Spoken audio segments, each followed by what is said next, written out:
Hello అండి, welcome to came collection.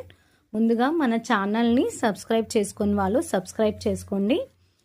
Lakshmidevi coral బాగా ట్రెండీగా నడుస్తున్న, మార్కెట్లో బాగా ట్రెండీగా నడుస్తున్న లాకెట్ అండి. యాక్చువల్గా ఈ లాకెట్తో బ్లాక్ బీడ్స్ కస్టమైజేషన్ చేశారండి. మనం డిఫరెంట్గా నక్షి బాల్స్తో కస్టమైజేషన్ చేశాము. నక్షి బాల్స్తో కోరల్ అండ్ సరస్కి పర్ల్స్తో డిఫరెంట్గా కస్టమైజేషన్ చేశాము.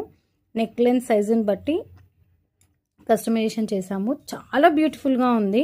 డీటెయిలింగ్కి వచ్చేస్తే లక్ష్మీదేవి చాలా బ్యూటిఫుల్గా, ఫినిషింగ్ చాలా బాగుంది. నక్షి మోడల్లో కింద అంతా కోరల్స్. దీని లెంత్ వచ్చేసి 18 ఇంచెస్ అండి. 18 ఇంచెస్ లెంత్లో మేక్ చేసాము. చాలా బ్యూటిఫుల్గా ఉంది, క్లాసీగా ఉంది. ఇలా డిఫరెంట్ కలెక్షన్ మీకు కూడా కావాలంటే మన ఛానల్ని సబ్స్క్రైబ్ చేసుకోండి, లైక్ చేయండి. అండ్ స్క్రీన్ మీద నెంబర్ ఇస్తాను, కావాల్సిన వాళ్ళు ఆర్డర్ ప్లేస్ చేసుకోండి. Thank you.